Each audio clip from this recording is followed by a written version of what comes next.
بسم اللہ الرحمن الرحیم الحمد للہ رب العالمین والصلاة والسلام علی سید المرسلین وعلی آلہ واصحابہ اجمعین۔ قال اللہ تبارک وتعالی اعوذ باللہ من الشیطان الرجیم بسم اللہ الرحمن الرحیم ومن احسن قولا ممن دعا الى اللہ وعمل صالحا وقال اننی من المسلمین۔ صدق اللہ العظیم۔ محترم بھائیوں اور بزرگوں، آج ہم سورہ حامیم السجدہ کی چند آیات کا مطالعہ کریں گے۔ وہ آیات ہیں آیت نمبر 33، 34، 35 اور 36۔ ان آیات میں اللہ تعالیٰ نے دعوت کو اور دعوت کے مقام اور اس کی حیثیت کو، اور پھر ایک داعی کا کیا سلوک ہونا چاہیے، اس کا رویہ کیا ہونا چاہیے، خاص طور سے اپنے مدعوین کے ساتھ اس کا کیسا رویہ ہونا چاہیے، اس کا تذکرہ ہے۔ اور پھر اللہ تعالیٰ نے ہم ایمان والوں کے سامنے، گویا ہم داعیوں کے سامنے یہ بات واضح فرمائی ہے کہ دیکھو، یہ بات ذہن نشیں کر لو کہ بھلائی اور برائی یہ دونوں آپس میں برابر نہیں ہو سکتے۔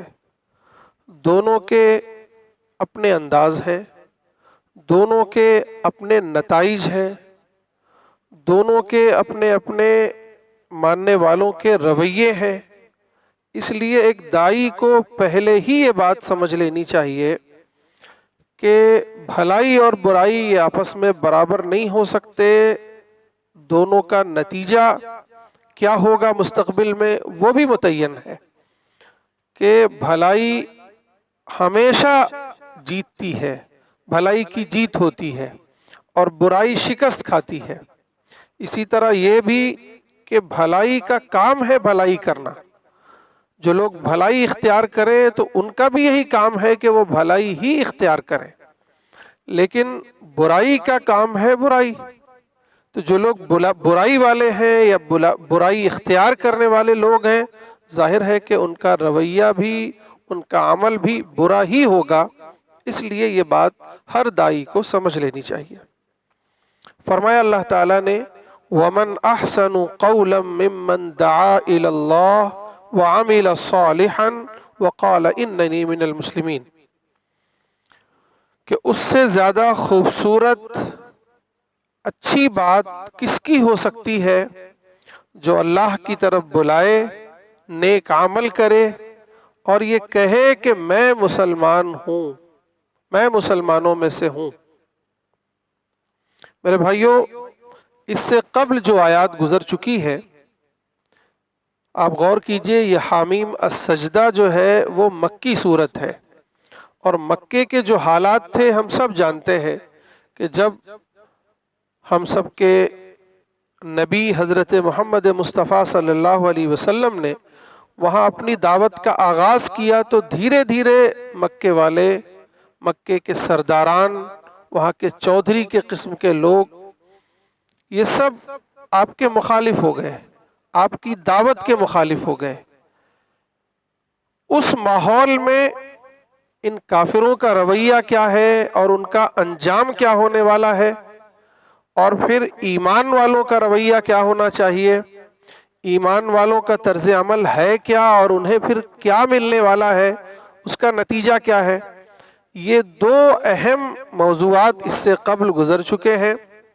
پچھلا رکوع شروع ہوتا ہے وَقَالَ الَّذِينَ كَفَرُوا لَا تَسْمَعُوا لِهَذَا الْقُرْآنِ وَالْغَوْا فِيهِ لَعَلَّكُمْ تَغْلِبُونَ، کہ ان کافروں کا رویہ یہ ہے کہ جب پیارے نبی صلی اللہ علیہ وسلم اپنی دعوت کو پیش کرتے ہیں، اللہ کی آیات کو لوگوں کے سامنے پڑھ پڑھ کر سناتے ہیں، خدا کا میسج لوگوں کے سامنے رکھتے ہیں، تو یہ لوگ شور مچاتے ہیں، ہنگامے کرتے ہیں، لوگوں سے کہتے ہیں کہ ان کا کلام، یہ آیات یا یہ قرآن کی آیتیں نہ سنو، بلکہ جب آپ سناتے ہیں تو اس وقت یہ شور مچاتے ہیں، ہلڑ بازی کرتے ہیں۔ تو پھر ان کا انجام بتایا گیا کہ ان کا انجام بہت برا ہے، ان کا انجام جہنم ہے، ان کا ٹھکانہ جہنم ہے، اور خود ان کے جو ماننے والے ہیں وہ قیامت کے دن ان پر غصہ ہوں گے اور اللہ سے کہیں گے کہ اللہ تعالیٰ دکھائیے تو کون لوگ تھے جنہوں نے ہمیں گمراہ کیا، اور پھر ظاہر ہے کہ ان کا انجام انتہائی برا ہوگا۔ اور دوسری طرف یہ بیان ہے کہ ان الذین قالوا ربنا اللہ ثم استقاموا، کہ بے شک جو لوگ یہ کہتے ہیں کہ ہمارا رب اللہ ہے، یعنی جو ایمان والے ہیں، اور پھر وہ اپنے ایمان پر، اپنے اس قول پر جم جاتے ہیں، یعنی ایمان پر ثابت قدم ہے، تو ظاہر ہے کہ ان کے لیے اس دنیا میں بھی خوشخبری ہے، آخرت میں بھی خوشخبری ہے۔ ان کے لیے فرمایا کہ ان کے پاس تو فرشتے آتے ہیں، انہیں فرشتوں کا ساتھ نصیب ہوتا ہے، اس دنیا میں بھی اور قبر میں بھی، موت کے وقت بھی اور قیامت کے دن بھی۔ وہ فرشتے انہیں جنت کی بشارت دیتے ہیں اور یہ کہتے ہیں کہ نحن اولیاؤکم فی الحیات الدنیا، ہم تمہارے اس دنیا کے بھی ساتھی ہیں، والآخرہ، اور آخرت کے بھی ساتھی ہیں، اور جب تم اب آخرت میں آ چکے ہو، تمہارے لیے جنت متعین کی جا چکی ہے، جنت میں ٹھکانہ تمہیں مل چکا ہے، تو سن لو وَلَكُمْ فِيهَا مَا تَشْتَهِي أَنفُسُكُمْ، کہ اس جنت میں تمہارے لیے وہ تمام چیزیں ہیں جس کی تم خواہش کرتے ہو۔ یہ ہے جنت، جنت کی یہ صفت کہ وَلَكُمْ فِيهَا مَا تَشْتَهِي أَنفُسُكُمْ، کہ تمہارے لیے جنت میں وہ تمام چیزیں ہیں جس کی تم خواہش کر سکتے ہو یا کرو گے۔ وَلَكُمْ فِيهَا مَا تَدَّعُونَ، اور جو کچھ بھی تم مطالبہ کرو گے، جو کچھ بھی تم مانگو گے، وہ سب ملے گا۔ ظاہر ہے کہ یہ ہمیں سمجھانے کے لیے بتایا گیا ہے، ورنہ تو جنت وہ ہے کہ مَا لَا عَيْنٌ رَأَتْ، کسی آنکھ نے اس جنت کو اور جنت کی نعمتوں کو دیکھا نہیں ہے، وَلَا أُذُنٌ سَمِعَتْ، اور نہ کسی کان نے سنا ہے۔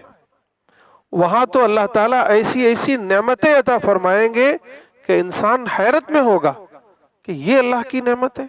اس لیے آگے فرمایا نزلا من غفور الرحیم، کہ وہ جنت اور جنت کی نعمتیں اللہ تعالیٰ کی مہمان نوازی ہوگی تمہارے لیے، اس رب کی مہمان نوازی ہوگی جو بڑا مغفرت فرمانے والا ہے، یعنی کچھ غلطیاں کوتاہیاں رہ بھی گئی ہیں تو وہ معاف کر دے گا۔ وہ بڑا رحم کرنے والا بھی ہے کہ وہ رحم فرمائے گا، نہ صرف یہ کہ معاف کرے گا بلکہ تم پر اپنے فضل فرمائے گا، اپنی رحمت نازل فرمائے گا۔ تو یہ پیچھے گویا دو کردار کا تذکرہ ہوا، ایک منکرین کا، انکار کرنے والوں کا، نبی کی دعوت کے جھٹلانے والوں کا، اس کی مخالفت کرنے والوں کا، اور دوسرے ان لوگوں کا انجام یا ان لوگوں کے لیے خوشخبری سنائی گئی جو نبی کی دعوت کو قبول کرتے ہیں، ایمان لے آتے ہیں اور اپنے ایمان پر ثابت قدم رہتے ہیں۔ آگے انہی ایمان والوں کی ایک خاص صفت اور ایک خاص ذمہ داری کی طرف توجہ دلائی جا رہی ہے کہ یہ ایمان لانا اور اس پر جم جانا صرف اتنا کافی نہیں ہے، بلکہ جس طرح یہ نبی آگے بڑھ کر دوسروں کو اللہ کی طرف بلاتے ہیں، یہی ذمہ داری ہر اس امتی پر ہے جو اللہ پر اور اس کے رسول پر ایمان لاتا ہے۔ اس کی ذمہ داری ہے کہ وہ آگے بڑھے اور دعوت کا کام کرے۔ فرمایا وَمَنْ أَحْسَنُ قَوْلًا مِّمَّنْ دَعَا إِلَى اللَّهِ، اس جملے میں اللہ تعالیٰ نے دعوت کی حیثیت اور اس کے مقام کو واضح فرمایا ہے کہ اس دنیا میں سب سے اونچا مقام، سب سے بہترین قول، سب سے خوبصورت بات یہ ہے کہ ایک بندہ حق کی طرف لوگوں کو بلائے، حق کی دعوت دے، اللہ کی طرف بلائے، اللہ کی طرف دعوت دے اور خود نیک عمل کرے، یعنی صرف دعوت ہی نہ دے بلکہ اس دعوت پر خود بھی عمل پیرا ہو اور ببانگے دو لیے اعلان کرتا ہو کہ میں مسلمان ہوں۔ آپ مکے کا وہ جو منظرنامہ ہے اس کو سامنے رکھیے کہ چاروں طرف سے مخالفت ہے۔ جو لوگ ایمان لا رہے ہیں ان کو یا تو ملک چھوڑنا پڑ رہا ہے، یا چھپنا پڑ رہا ہے، یا یہ کہ اپنے ایمان کو چھپانا پڑ رہا ہے، یا پھر لوگوں کے ہتھے چڑھ جا رہے ہیں، لوگ انہیں ٹارچر کرتے ہیں، انہیں پریشان کرتے ہیں، انہیں اذیتیں دیتے ہیں۔ ایسے ماحول میں ایک بندہ ایمان قبول کرے، یہی بہت بڑا کام ہے، یہی بہت جوخم کام ہے کہ پورے مکے والوں سے بلکہ اس وقت کی ان کی پوری دنیا کی مخالفت مول لینا۔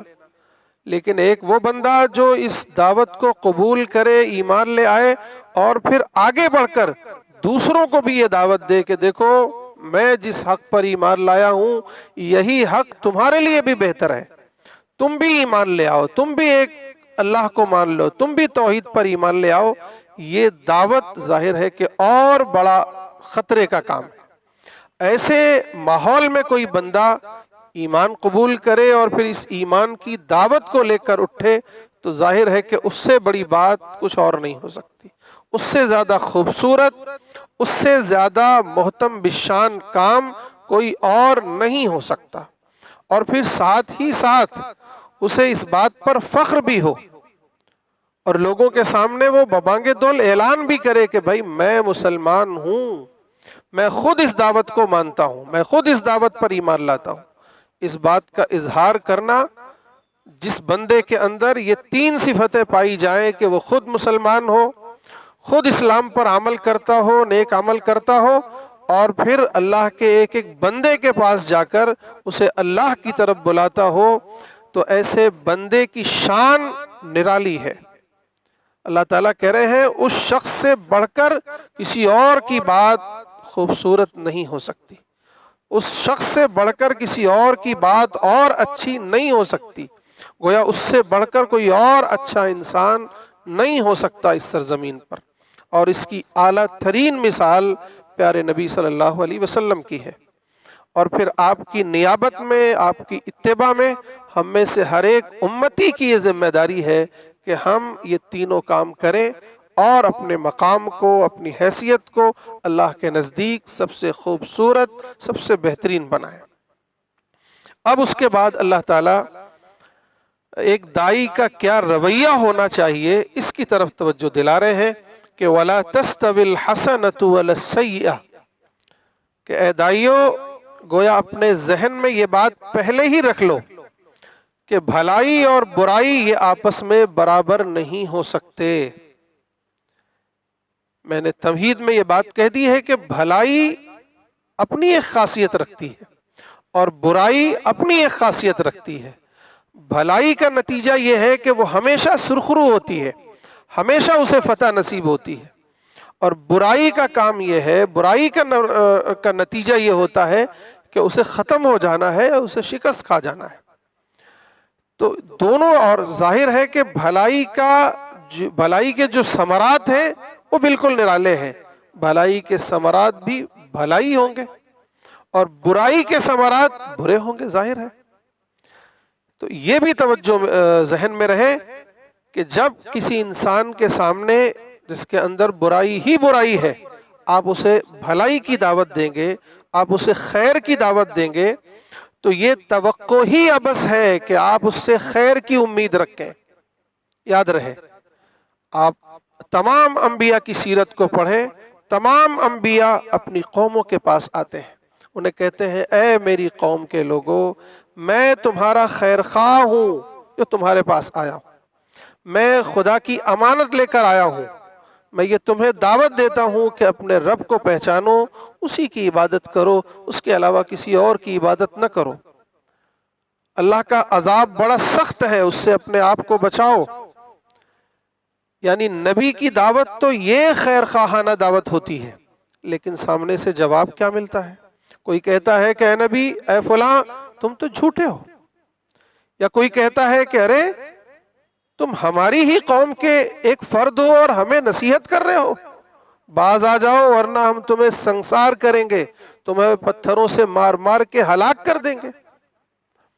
یا یہ کہ کوئی جادوگر کہتا ہے، کوئی کاہن کہتا ہے، کوئی شاعر کہتا ہے، کوئی پتھر مارتا ہے، کوئی سولی پر چڑھانے کی کوشش کرتا ہے، کوئی آرے سے چیرنے کی کوشش کرتا ہے، کوئی قتل کی سازش کرتا ہے، کوئی ہجرت کرنے پر مجبور کر دیتا ہے، کوئی پتھروں سے مار مار کے لہو لہان کر دیتا ہے، کوئی جنگ مسلط کرتا ہے۔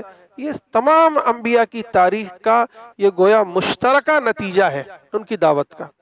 لیکن نبی کی طرف کا جو رویہ ہوتا ہے وہ ہمیشہ محبت کا، خیر خواہی کا، امانت داری کا، ناصحانہ۔ لیکن قوم ہمیشہ اس کے مقابلے میں گویا برائی اپنے نتائج دکھاتی ہے، برے ہی نتائج سامنے سے آتے ہیں۔ تو یہ ہر دائی کو پہلے سے سمجھ کے رکھنا ہے۔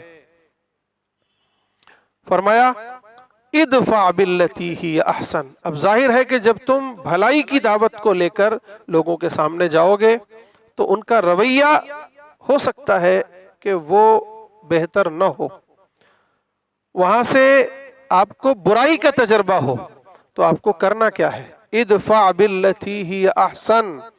آپ کو اس کا دفاع، اس کا جواب اس انداز سے دینا ہے جو صرف اچھا ہی نہ ہو بلکہ زیادہ اچھا ہو۔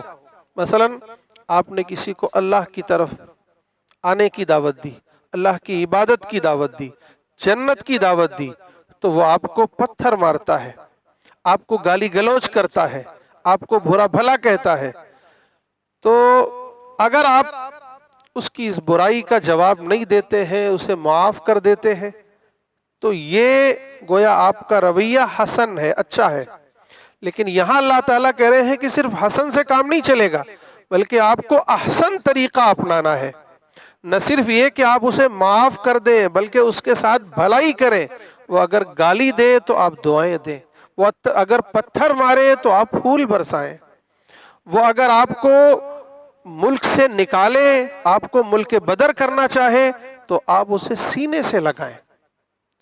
یہ رویہ ہونا چاہیے، اور یہ نبیوں نے یہ مثال قائم کی ہے۔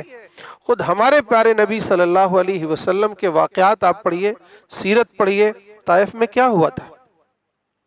آپ ان کی خیرخواہی میں گئے تھے، آپ انہیں جہنم سے بچانے گئے تھے، لیکن انہوں نے کیا کیا؟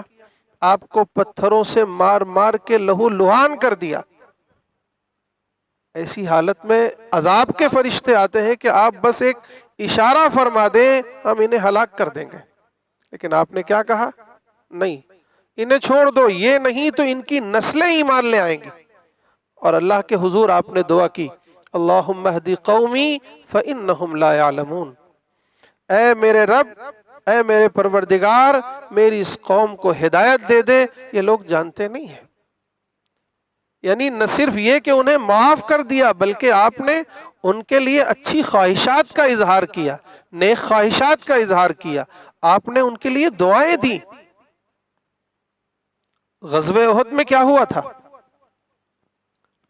مکے کے لوگوں نے آپ کے چچا حضرت حمزہ کو بے دردی سے شہید کیا، ان کے کلیجے کو چاک کیا گیا، اسے دانتوں سے چبایا گیا، ناک کان کاٹ کر گلے کا ہار بنایا گیا، ان کا مسئلہ کیا گیا، بے دردی سے شہید کیا گیا، 70 کے قریب اور صحابہ کو شہید کیا گیا۔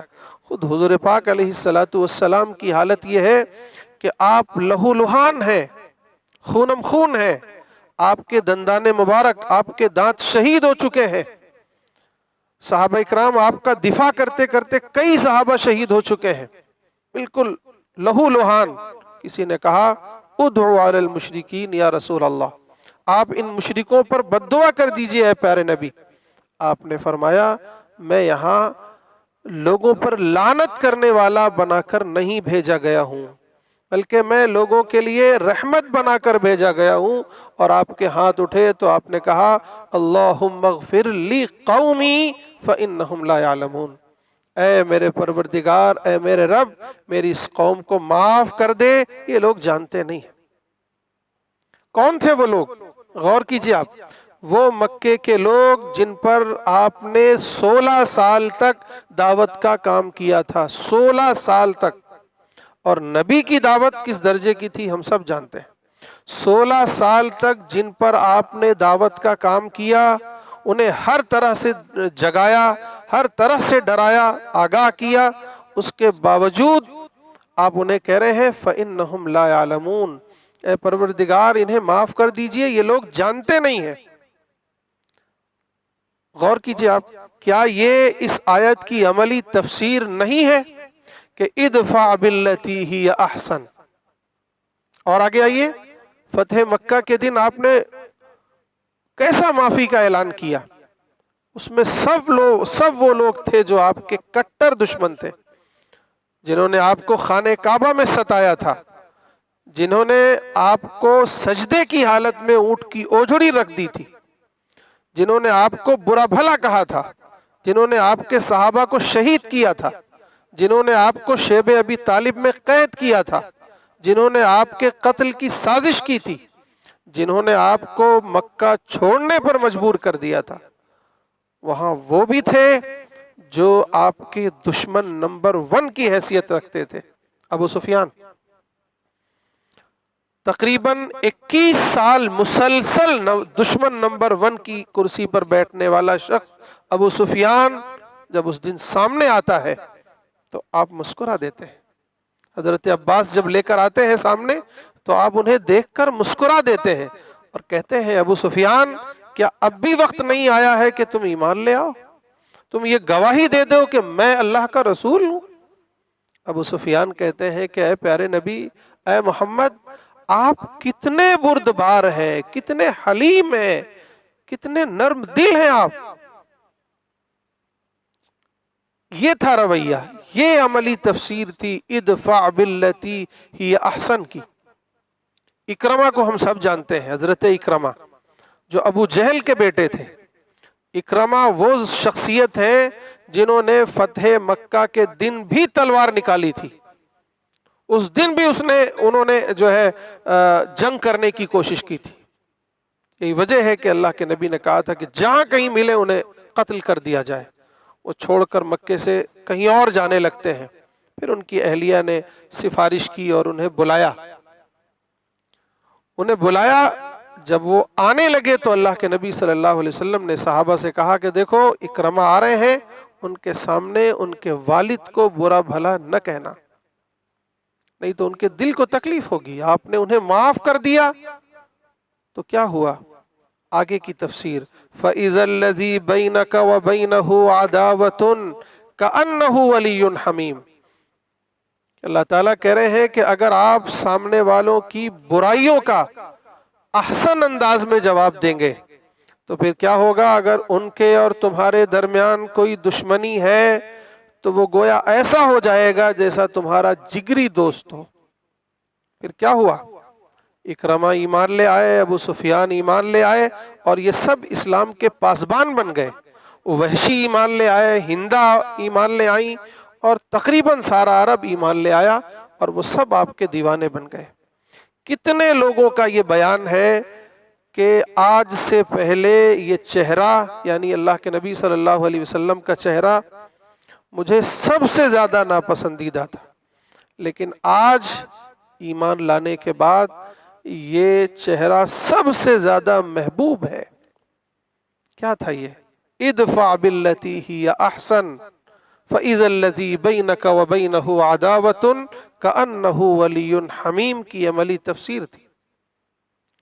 میرے بھائیوں، آج جو ہمارے ملک میں جو حالات ہیں، اگر ہم یک طرفہ طور پر اپنا داعیانہ رول ادا کریں اور نبی کی صفت کو، نبی کے اس کیریکٹر کو اپنے کیریکٹر میں لا کر لوگوں کے سامنے پیش کریں تو وہ دن دور نہیں ہے کہ ہمارے ملک کے لوگ بھی ہمیں اسی طرح کا استقبال کریں گے جس طرح فتح مکہ کے بعد لوگوں نے آپ کا استقبال کیا تھا. آج ہمارا شکوہ ہوتا ہے کہ بھئی ہم تو بھلائی کرتے ہیں، ہم تو یکجہتی کی بات کرتے ہیں، ہم تو امن کی بات کرتے ہیں، ہم تو گنگا جمنی تہذیب کی بات کرتے ہیں اس ملک میں، لیکن سامنے والے لوگوں کی طرف کا رویہ درست نہیں ہے۔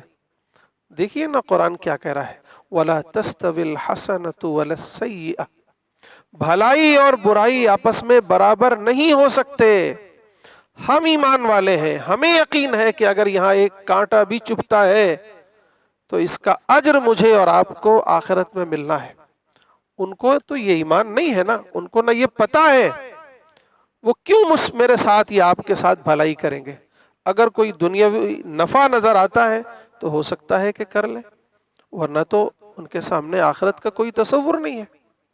اس لیے ہمیں اور آپ کو آگے بڑھ کر پورے دیش میں ان سے کسی بھلائی کی امید نہ رکھتے ہوئے یک طرفہ طور پر بھلائی کا اختیار کرنے کی ضرورت ہے، یک طرفہ طور پر اخلاق پیش کرنے کی ضرورت ہے، یک طرفہ طور پر ان کے ساتھ حسن سلوک کرنے کی ضرورت ہے، ان کی مدد کرنے کی ضرورت ہے، ان کے لیے ترس کھانے کی ضرورت ہے، ان کی ہدایت کی ایک حرص اپنے دل میں جگانے کی ضرورت ہے، ان کے لیے دعائیں کرنے کی ضرورت ہے۔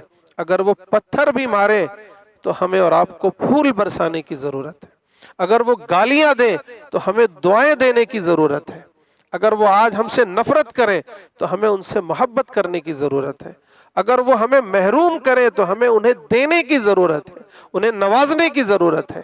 پیارے نبی صلی اللہ علیہ وسلم نے فرمایا تھا، سل من قطعک، اس سے رشتے جوڑو جو تم سے رشتے کاٹتا ہے، واعفو عمن ظلمک، جو تم پر ظلم کرتا ہے اسے معاف کرو، معاف کر کے تو دیکھو پھر اس کے نتائج کیا ہوتے ہیں، جو تمہیں محروم کرے اسے عطا کرو۔ ہمارا رویہ یہ ہے کہ کوئی کچھ دیتا ہے تب ہم دیتے ہیں، آپ نے مجھے ہدیہ دیا تو میں آپ کو ہدیہ دوں گا، یہ رویہ ہو گیا ہمارا۔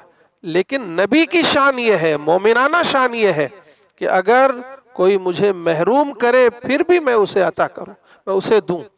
تو یہ داعیانہ کردار ہے۔ اللہ نے مجھے اور آپ کو اس دیش میں رکھا ہے تو بحیثیت داعی رکھا ہے، بحیثیت نبی کا نائب رکھا ہے۔ تو جو نبی کا رویہ تھا اپنے دیش واسیوں کے ساتھ، اپنے لوگوں کے ساتھ، وہی رویہ میرا اور آپ کا بھی ہونا چاہیے۔ یہ رویہ اپنائیں، پھر دیکھیں اس دیش کے لوگ تو اتنی محبت والے ہیں، یہاں کی اکثریت آج بھی محبت کرنے والی ہے، امن پسند ہے، شانتی چاہتی ہے۔ اگر ہم اپنا یہ داعیانہ کردار ادا کریں اور آگے بڑھ کر یہ نبوی کردار پیش کریں، یہ اخلاق پیش کریں، اور قرآن کی اس آیت پر عمل کرتے ہوئے کہ اگر وہ تمہارے ساتھ برائی بھی کریں تو ان کے ساتھ زیادہ اچھے انداز میں برتاؤ کریں، ہم اگر اس پر عمل کر لیں تو یہ تصویر سامنے آئے گی کہ جو دشمنی ہے وہ محبت میں بدل جائے گی۔ پھر آگے اللہ تعالیٰ کہہ رہے ہیں کہ دیکھو یہ رویہ آئیڈیل رویہ ہے، یہی ہمارے نبی کا کیریکٹر ہے، ہمارے نبیوں کا کیریکٹر ہے، لیکن ظاہر ہے کہ یہ ہر کس و ناکس کو حاصل نہیں ہوتا۔ وَمَا يُلَقَّاهَا إِلَّا الَّذِينَ صَبَرُوا، یہ صفات انہی کو حاصل ہوتی ہے جو صبر کرنے والے لوگ ہیں، جن کے اندر صبر کا مادہ ہے۔ تمام انبیاء صابرین تھے۔ خود حضور پاک علیہ السلام کو جب پہلی مرتبہ یہ کہا گیا کہ یا ایھا المدثر قم فانذر، اے نبی آپ اٹھئے اور لوگوں کو دعوت دیجئے، لوگوں کو ڈرائیے، لوگوں کو آگاہ کیجئے، تو ساتھ میں یہ توشہ دیا گیا کیا؟ وَلِرَبِّكَ فَاصْبِرْ، اپنے رب کے لیے صبر کیجئے گا، کہ اس دعوت کی راہ کا سب سے بڑا ہتھیار، سب سے بڑا زیادہ راہ یہ ہے کہ تم صبر کو تھامے رکھنا۔ کیسے کیسے لوگ ملیں گے، کیسے کیسے اخلاق پیش کریں گے، کیسے کیسے رویے ان کے سامنے آئیں گے، آپ کو کیسے کیسے تجربات ملیں گے، ان تمام چیزوں میں ایک چیز آپ کے لیے بہترین گویا زیادہ راہ ہے، وہ ہے صبر۔ تو آج ہر ایمان والے کو یہ سمجھنا چاہیے کہ تم داعی ہو، اور دعوت کے لیے سب سے اولین چیز یہ ہے کہ ہمارے اندر صبر کا مادہ ہو۔ تو یہ تمام صفات اسی وقت حاصل ہوں گی جب ہم صبر کرنے والے ہوں گے۔ اور آگے فرمایا وَمَا يُلَقَّاهَا إِلَّا ذُو حَظٍّ عَظِيمٍ، اور یہ صبر کی صفت بھی انہی کو حاصل ہوتی ہے جو بڑی قسمت والے ہیں۔ گویا یہ اگر صفات ہمیں اور آپ کو حاصل ہو گئیں تو سمجھ لو کہ ہم تو بڑے سعادت مند ہیں، بڑے خوش قسمت ہیں۔ اور آگے فرمایا وَإِمَّا يَنزَغَنَّكَ مِنَ الشَّيْطَانِ نَزْغٌ فَاسْتَعِذْ بِاللَّهِ، کہ اور اگر شیطان کی طرف سے کوئی وسوسہ اب آئے تو فَاسْتَعِذْ بِاللَّهِ، ظاہر ہے کہ یہ رویہ اپنانا ہے، لیکن اس رویے کے ساتھ اب کبھی ایسا لگے کہ بہت دن ہو گئے بھائی صبر کرتے ہوئے، برداشت کرتے ہوئے، بھلائی کا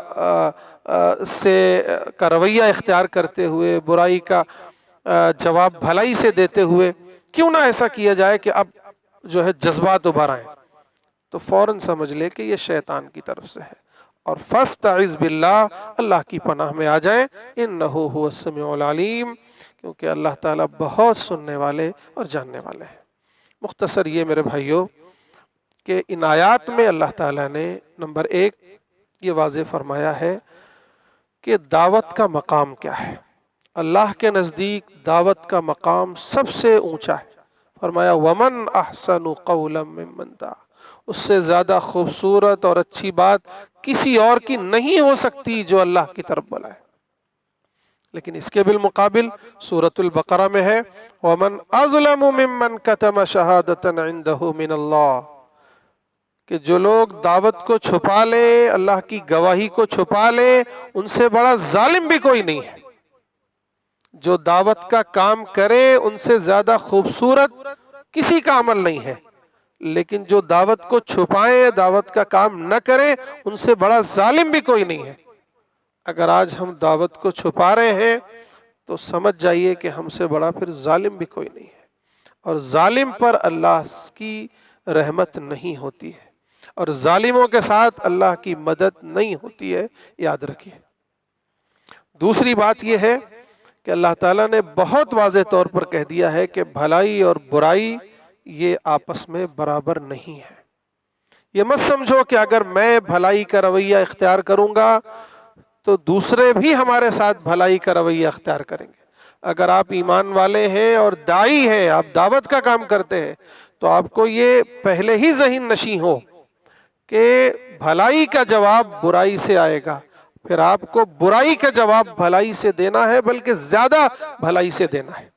یہ کرو گے تو پھر اللہ تعالیٰ اس کے نتائج اس طرح برآمد کریں گے کہ جو لوگ تمہارے دشمن ہیں وہ دوست بن جائیں گے۔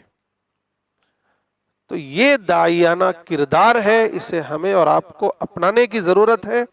اگر اس وقت ہم پورے دیش میں یہ رویہ اپنا لیں یک طرفہ طور پر، تو وہ دن دور نہیں ہے کہ اس دیش کے تمام لوگ ہمارے دوست بن جائیں گے، نہ کہ دشمن۔ اللہ تعالیٰ مجھے بھی اور آپ سب کو بھی عمل کی توفیق نصیب فرمائے۔ وآخر دعوانا ان الحمد للہ رب العالمین۔